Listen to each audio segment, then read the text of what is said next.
In the quiet city of Wenatchee, Washington, a father picked up his 3 young daughters for what was supposed to be an ordinary visitation. To neighbors, it looked like nothing unusual. To their mother, Whitney, it was part of a routine that had unfolded many times before. The girls were full of life, full of joy, with what family described as warm and open hearts. They smiled, they hugged their mom goodbye, and they climbed into the white pickup truck of their father, Travis Caleb Decker. But what no one could have imagined was that this day, this ordinary visit would be their last. They would never return home. And in the days that followed, a community would be left reeling, asking why and how something so monstrous could happen in their midst. The date was May 30th, 2025. It began like any other day for the Decker family. Travis, a 32-year-old father of 3, arrived at the home of his ex-wife, Whitney, for his scheduled time with the children. He had been in and out of their lives, sometimes struggling to maintain consistency, but that morning he seemed calm. He lingered at the house, speaking with Whitney for 15 to 20 minutes. He assured her as he left, "I'll see you at 8 p.m. Those words would prove haunting, because 8 p.m. came and 8 p.m. went. There was no knock on the door, no sound of tires in the driveway, no headlights pulling into the home. Whitney called his phone, straight to voicemail. She called again. Same result. The hours stretched on, and the unease turned to panic. This wasn't Travis. He wasn't the kind of man to vanish without a word, not with 3 young children in tow. Something was wrong. By nightfall, Whitney called the police. Detectives began piecing together the fragments of the day.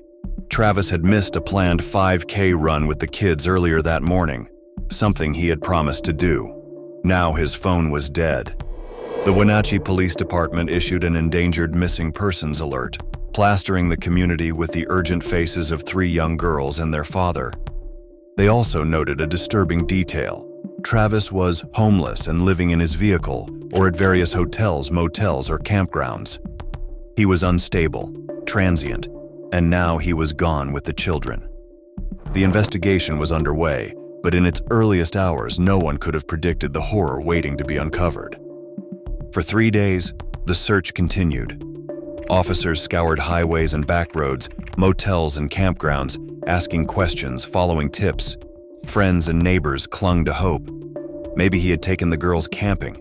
Maybe he had just wanted more time with them and had shut his phone off. Maybe, just maybe, they'd all return home alive.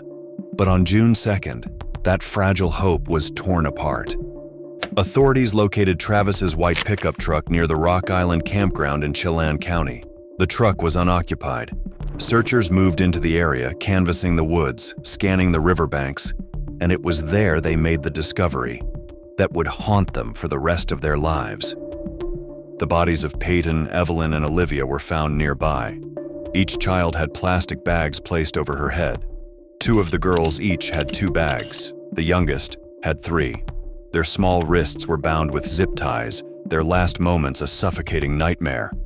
Around the truck, more plastic bags and ties littered the ground, evidence of what had been done. On the tailgate of the pickup, 2 bloody handprints stood stark against the white paint, an eerie mark of violence and despair. DNA later confirmed. Those handprints belonged to Travis himself.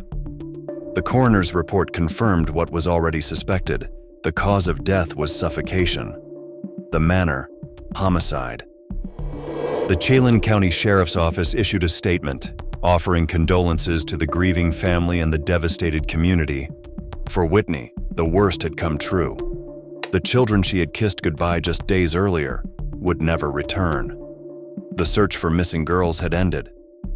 Now, a new search began, a manhunt for their killer. Within hours of the grisly discovery, prosecutors charged Travis Decker with 3 counts of first-degree murder and 3 counts of first-degree kidnapping. The charges were serious, the kind that leave no room for doubt. Authorities believed he had murdered his own daughters. Chelan County Sheriff Mike Morrison stood before cameras and made a direct plea. Travis, if you're listening, this is your opportunity to turn yourself in. Do the right thing, do what you need to do, and take accountability for your actions. We're not going to go away, we're not going to rest.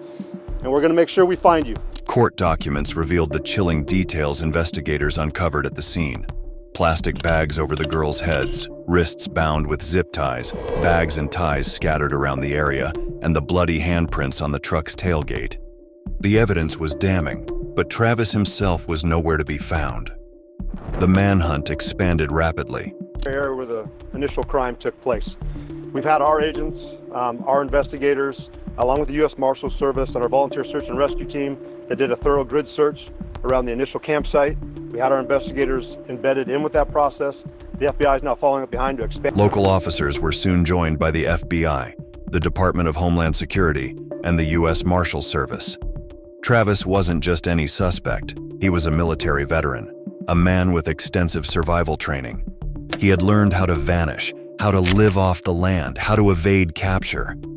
That made him not only dangerous, but potentially capable of surviving indefinitely in the wilderness. Authorities warned the public to be cautious, while hundreds of personnel combed through forests, mountains, and rivers. As the manhunt grew, more disturbing details surfaced. Ariana Cozart, attorney for Whitney Decker, spoke publicly, revealing that Travis had been struggling with post-traumatic stress disorder. She stated bluntly, "If somebody would have provided Travis with the help that he needed, those girls would be alive." It was a chilling reminder of how untreated trauma can spiral into tragedy. On June 9th, just 1 week after the discovery of the girls' bodies, autopsy results confirmed their cause of death as suffocation. The manner was officially ruled homicide. Investigators stated they had collected a large amount of evidence at the scene, including personal belongings belonging to Travis. Each new revelation reinforced the belief that this was no mystery. Travis Decker was the sole suspect. Court documents also revealed an eerie digital trail. Just 4 days before the murders, Travis had searched online for how to move to Canada. Investigators speculated he had been considering fleeing the country. His preparation, his survival training, and his erratic behavior painted the picture of a man unraveling, yet still calculating enough to plan his escape. In response, the U.S. Marshals Service announced a $20,000 reward for information leading to his arrest. Flyers circulated, billboards flashed his face, and the search intensified. In the following weeks, officials released a new suspect flyer showing possible altered appearances, clean-shaven, bearded, different hairstyles, images of how Travis might disguise himself. Dozens of tips poured in. Some claimed to have seen him at rest stops. Others swore they spotted him hiking in the woods. But none of the sightings held up. Every lead collapsed under scrutiny. On July 17th, video footage surfaced from just 3 days before the murders. It showed Travis in a grocery store parking lot after a minor car accident. It's a look at Travis Decker the public has never seen before. The King 5 investigators have obtained a video of the alleged killer in Wenatchee that was tucked away in police files until now. He leaned against his truck, calm and collected, chatting casually with a police officer. Watching the video in hindsight was unnerving. He looked ordinary, relaxed, not like a man days away from committing the unthinkable. Earlier that month, on July 1st, officials had announced a critical breakthrough. DNA analysis confirmed the bloody handprints on the tailgate of the truck matched Travis's DNA.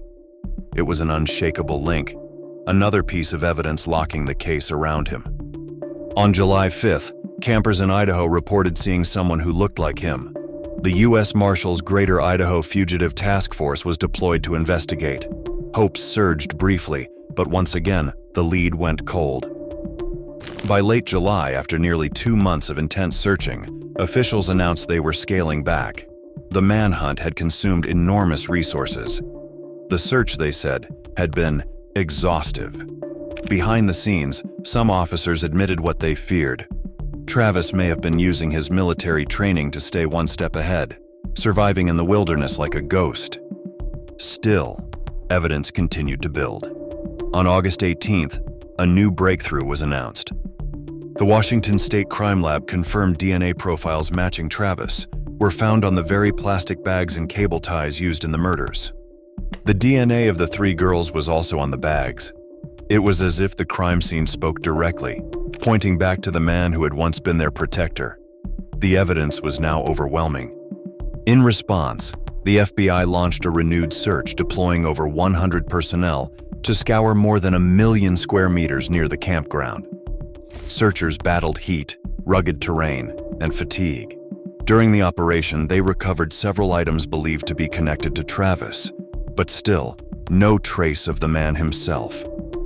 Then, just one day after the search ended, bones were discovered in the area. For a moment, hope surged. Could this be him? Could the nightmare finally end? The bones were rushed to Central Washington University for analysis. But on September 3rd, the FBI confirmed the devastating truth. They were not human. Another false lead. Another twist in a case already overflowing with tragedy. As weeks turned into months, the specter of Travis Decker loomed large. He remained a ghost, slipping through the cracks, an accused murderer haunting the wilderness. Families prayed for resolution. Communities held vigils. The grief was raw, and the fear was palpable. If he could kill his own daughters, what else was he capable of? Investigators in Chelan County, Washington, found the possible remains of Travis Decker, who's accused of killing his 3 daughters in... Then, on September 18, 2025, nearly 4 months after the murders, came the announcement that finally brought the nightmare to an end. Authorities in Chelan County revealed that human remains had been located in a remote wooded area south of Leavenworth. The site was rugged, nearly inaccessible, less than a mile from where the girls' bodies had been found. Scattered near the remains were personal items, a neon green t-shirt, shorts, and a bracelet. Clothing that matched what Travis had last been seen wearing. Preliminary findings suggested the remains belonged to Travis Decker. DNA confirmation was still pending, but investigators were confident. The fugitive hunt that had consumed thousands of man-hours, that had haunted families and terrified communities, was finally over. For more than 3 months, Travis Decker had evaded capture, a ghost in the wilderness, a former soldier surviving off the grid. But in the end, his body was found not far from where his daughters had been discovered. The long, desperate search had concluded in a quiet, somber ending. For the family of Peyton, Evelyn, and Olivia, closure may never truly come. They will forever remember their bright smiles, their laughter, and the innocence stolen from them. The community of Wenatchee will carry the scars, struggling to reconcile how a father, a man once trusted, once loved, could commit such a horrific act. The Travis Decker case is more than a crime story. It is a story of betrayal, of untreated trauma spiraling into destruction, of lives cut short before they even had a chance to begin. Travis was once a soldier who served his country. But somewhere along the line, the discipline unraveled. The stability crumbled. He drifted between motels and campsites haunted by demons no one fully understood. And in the end, it was his daughters who paid the ultimate price. Their memory, their warm and open hearts, will remain with their family forever. The case leaves behind unanswered questions. Questions of prevention, of warning signs missed, of whether someone, somewhere, could have intervened before it was too late. But one fact is undeniable. 3 innocent girls are gone, and their father, accused of their murders, has been found dead. The manhunt is over. The suspect is gone. But the sorrow of the Travis Decker case will echo in Washington for years to come.